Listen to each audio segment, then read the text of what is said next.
Código Civil foi alterado recentemente pela Lei 14.451 e tem alguns aspectos dessa alteração que eu quero conversar sobre com vocês. Alguns são pontos favoráveis, outros são pontos críticos aqui. E teve um ponto em particular que passou batido por mim. Tão acostumado a gente estava a tratar sociedades limitadas, né, com base na questão do capital. Mas vamos lá, vamos chegar lá. O que aconteceu? Para que serviu a 14.451? Para corrigir um defeito do Código Civil a respeito da legislação a respeito das sociedades limitadas, que criava uma série de quórums diferentes sem nenhuma justificativa plausível. 75% com os casos, 50% mais um. Então isso acabava, gerando uma confusão desnecessária, criando uma burocracia desnecessária para algo que em sociedades muito mais complexas, como é o caso das sociedades anônimas, a gente resolve apenas com o princípio majoritário do capital social. Então foi uma lei originalmente construída para simplificar essa questão. Simplificou também uma questão da eleição de administradores não sócios, já vou explicar como é que isso funciona. Entretanto, vai gerar uma confusãozinha e deixou de lado uma questão que poderia ter sido resolvida. Então vamos ponto a ponto, na sequência de como aparece no código. Primeira alteração, grande alteração, o artigo 1061. Lá no artigo 1061 falava o seguinte, falava que para você eleger na sociedade limitada a eleição de administrador não sócio, ou seja, alguém que vai representar a vontade da sociedade, né, apresentar a vontade da sociedade, mas não é sócio. Tinha a seguinte regra: enquanto o capital social não estiver integralizado, ou seja, enquanto a contribuição dos sócios para a formação da sociedade ainda não for completada, a admissão de um administrador não sócio necessitava da unanimidade dos votos dos sócios. Ponto. Por quê? Porque sim, não tem nenhuma justificativa plausível, nunca ninguém me apresentou uma justificativa plausível, mas infelizmente o legislador tinha colocado dessa maneira. E uma vez integralizado o capital social, aí bastaria o voto favorável de 2/3 do capital social. Ok, também muito complexo, era meio esquisito, porque você precisava de 2/3 para eleger, mas só metade para destituir, o que era um contrassenso, né? Então simplificou-se da seguinte maneira. Agora, enquanto o capital social não estiver integralizado, a gente vai precisar de 2/3 dos sócios, e de uma vez integralizado, basta a maioria do capital social. Do jeito que eu li, da primeira vez que eu li, e como eu sempre interpretei o 1061 anteriormente, na minha cabeça era 2/3 do capital. Mas aí um colega pegou e leu direito e falou assim, não, olha só gente, aqui está 2/3 do sócio, ou seja, nesse caso o voto é por cabeça, ele não é por capital, não é por participação no capital social, como em qualquer outra matéria, como em qualquer outra sociedade de capitais. Isso pode levar a algumas situações meio complicadas. Por quê? Porque olha só, gente, a regra em sociedade de capital, como de certa forma, a sociedade limitada, é que quem coloca mais dinheiro tem mais peso na decisão, porque ele está arriscando mais no próprio patrimônio. Então quem está colocando mais dinheiro lá dentro tem mais peso na decisão e, em certa medida, pode até controlar as principais decisões da sociedade. Ah, mas e o minoritário? Bom, o minoritário topou ser minoritário, isso é problema dele. Se não quiser ser minoritário, basta que ele peça para se retirar da sociedade. Isso pode ser objeto de um outro vídeo aqui qualquer. Agora, do jeito que ficou construída a redação do 1061, olha a situação esdrúxula que pode acontecer. Pode ser que eu, por exemplo, tenha 60% do capital, então eu sou majoritário, indiscutivelmente, e o resto dos meus sócios, eu tenho 20 sócios, cada um lá somando tudo deu 40%. Então, em tese, essa sociedade foi construída para, de fato, eu tomar as principais decisões, porque fui eu que botei mais dinheiro lá dentro.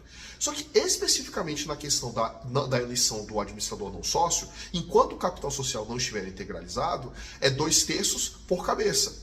Então, supõe a seguinte situação: eu integralizei toda a minha parte, eu botei todo o dinheiro que eu tinha prometido colocar lá, correspondente a 60% do capital. Aí, um dos demais sócios que não integralizou o capital social, ok, então a gente não pode aplicar a regra de maioria do capital, vai para 2/3 das pessoas. Então você que não integralizou o capital, né, deixou o capital não integralizado, agora eu preciso de 2/3 por cabeça. E se a gente for contar 2/3 por cabeça, o pessoal minoritário é mais numeroso do que o controlador por cabeça, dessa forma que a gente colocou. Então eu acabo gerando um incentivo do minoritário não integralizar o capital social, deixar a sociedade descapitalizada, o que ninguém quer. Então ficou uma situação meio esdrúxula, apesar de ser raros os casos onde a sociedade limitada não tem o capital social integralizado. Me parece que o legislador não pensou muito bem ao propor essa alteração. Poderia ter, já que ele queria deixar complicado, que colocasse 2/3 do capital, sendo que quem não integralizou o capital não vota, porque faria mais sentido. Mas não foi o que está dito lá no 1061. Então, no 1061 está dizendo o seguinte: enquanto não integralizado o capital social, a eleição de administrador não sócio só vai ser possível se 2/3 por cabeça dos sócios aprovarem essa questão. E aí tem outras situações esdrúxulas. Suponha que 2/3 dos sócios elejam alguém contra a vontade do majoritário. Aí, para destituição do administrador, basta a maioria do capital. Então vocês minoritários elegem o administrador não sócio e eu destituo. Ou seja, criou uma norma um pouquinho incompatível. Evidentemente, pode ser que na prática isso não surja com tanta frequência, mas o meu papel aqui é apontar a incoerência da norma. Mas essa foi a primeira grande alteração. Agora, quando o capital social não estiver integralizado, a eleição de administrador não sócio é por 2/3 por cabeça dos sócios, e uma vez integralizado, basta a maioria do capital social, ou seja, quem tiver o somatório do capital social, aprova. Essa foi a primeira grande alteração. Segunda grande alteração, essa sim maravilhosa. Acabou-se com essas regras esquisitas de 75% para alteração do contrato social, que não fazia muito sentido mesmo, que nem nas sociedades anônimas é assim. Agora, como é que é? Basicamente é o seguinte: se você for lá no 1071, vai ter todas as matérias de deliberação obrigatória em assembleia. Se você for lá no 1076, vai ver que o inciso segundo foi eliminado. Então, como é que a gente tem agora? Basicamente todas as matérias especiais, né, que tem quórum especial, o quórum especial agora é 50% do capital. Ou seja, a maioria do capital votante, aprova-se a matéria, não precisa mais de 75%. E nas matérias que não tiver previsão legal, não tiver nenhuma especificada no contrato social, aí basta a maioria do capital presente à Assembleia, tem uma diferença. Então, suponha que numa Assembleia Geral que tem 100 mil reais de capital social total, estejam presentes os sócios representantes de apenas 45 mil do capital social, ou seja, 45% do capital social está presente aquela matéria. Matérias que dependem da maioria do capital presente, basta que a maioria dos presentes votem. Matérias que precisam da maioria do capital social, eu preciso de 50%. Como eu tenho 45% apenas presente, ainda que todo mundo vote favorável, eu não aprovo a matéria. Então tem uma diferença, mas sim, houve uma simplificação. Há uma crítica de alguns colegas que estão fazendo a esse respeito com relação à possibilidade de aplicação retroativa dessa lei. O que significa isso? Bom, quando a gente montou a sociedade limitada, a ABC, da padaria, do restaurante, da fazenda ali qualquer, em vez de se colocar o quórum especificado no contrato social, houve uma remissão para o quórum legal. A alteração do contrato social, a aprovação de tais matérias, será aprovada de acordo com o quórum legal.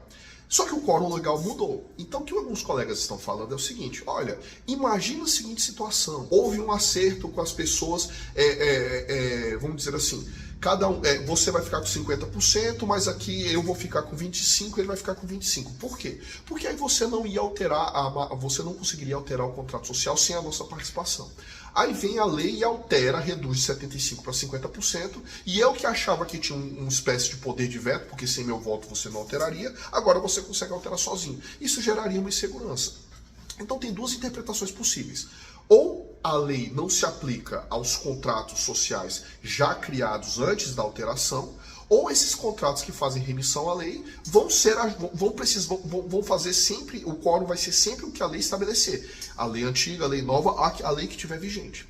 Eu sou partidário da segunda interpretação. Por quê? Porque na primeira interpretação eu entendo o seguinte: se você, quando construiu o contrato social, deliberadamente deixou aberto, fez remissão ao quórum legal, em vez de pegar e fazer um Ctrl+C, Ctrl+V, você poderia muito bem ter pego o quórum legal e colocado no contrato social. Alteração de contrato social, só 75%. Aumento de capital social, só 75%. Colocar o quórum que você quiser, porque a lei permite isso. Não, você não fez isso. Você não quis controlar o quórum o quórum de deliberação da sua empresa. Você fez uma remissão legal. Então vocês, sócios, assumiram o risco de a lei ser alterada, porque isso é uma realidade no país.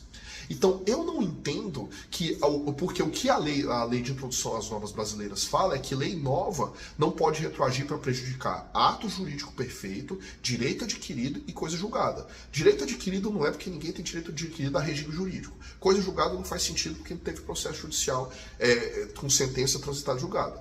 E o ato jurídico perfeito, eu não estou mudando ele, porque no ato jurídico perfeito lá, que é o contrato, está fazendo uma remissão para o quórum legal. O quórum legal muda, o que está disposto no contrato social não é. Aí alguns colegas falam assim, mas e a vontade dos sócios à época? Aí a gente tem um problema de reserva mental. Se você não declarou a sua vontade, o momento de declarar a vontade é no contrato social, eu vou fazer a interpretação mais adequada. A interpretação mais adequada é que você fez emissão ao quórum legal. O quórum legal mudou, está mudando. É como se você tivesse atrelado alguma coisa a um índice oficial que vai ficar oscilando. A gente não diz que se eu coloco meu contrato de locação para ser ajustado pelo INPC. Mudam as regras de atualização do INPC. Não vale, era a regra anterior do INPC, ninguém fala isso.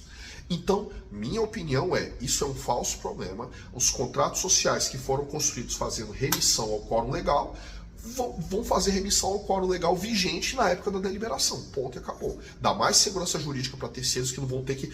mas deixa eu ver quando o contrato social foi assinado, qual que foi a lei, uma confusão danada. Se você quer adotar o quórum de 75%, coloque esse quórum no seu contrato social. Até porque tem uma vacácio legis. Terceira questão, que não está expressamente na lei, mas foi levantada por um colega, que foi o seguinte, olha só que interessante. Agora... praticamente todas as nossas deliberações são por 50% dos presentes, do 50% do capital social presente. Fera. Só que a regra de convocação e instalação de Assembleia Geral continua sendo a seguinte: convoquei a Assembleia Geral. Em primeira convocação, eu vou verificar quanto do capital social está presente, quantas pessoas estão presentes. E se não estiver presente mais do que pelo menos 75% do capital social, eu não posso instalar a Assembleia em primeira convocação, vou ter que fazer em segunda convocação daqui a 5 dias, aí vai instalar com a presença de qualquer um. É isso que está dito lá na lei. Qual que é o problema? É que esse quórum de instalação de 75% era para garantir que a matéria que tinha o maior quórum para deliberação, que era justamente 75%, pudesse ser debatida. Agora que a gente não tem mais nenhuma matéria para ser debatida com quórum legal, previsto em lei, de 75%, não tem por que eu manter o quórum de instalação em primeira convocação em 75%. Tem problema? Não, problema não tem. É só incoerente, porque havia uma razão por que era em primeira convocação em 75%, essa razão desapareceu e a gente não ajustou na lei. Então, não há uma incompatibilidade, é só uma incoerência e um inconveniente, porque a gente poderia, assembleias que poderiam ser instaladas e resolvidas em primeira convocação com 60%, dado que já teria capital social suficiente para poder deliberar e eventualmente aprovar a matéria, agora vai ter que esperar mais 5 dias porque não tem 75%. Então eu acho que isso foi um defeito da lei, esqueceram desse pedaço da lei e não foi que foi deixado de maneira proposital, como alguns colegas sugeriram. Não é porque eles querem manter mesmo essa dificuldade. Eu falei assim, cara, querer manter a dificuldade é gerar custo para o particular. Isso é ineficiente e inclusive viola alguns dispositivos da Lei de Liberdade Econômica a respeito de análise de impacto regulatório e de interferência do Estado na iniciativa privada. Beleza? Se vocês tiverem mais alguma dúvida, se você tem uma sociedade limitada que está com essa questão da remissão para o quórum legal e não sabe como é que vai funcionar, ou se você tem clientes nessa situação e querem sugestões a esse respeito, entre em contato comigo, deixa aí nos comentários ou me acha aí nas redes sociais, manda um e-mail para mim, eu sempre respondo quando possível, tudo bem? Um abraço, tchau, tchau.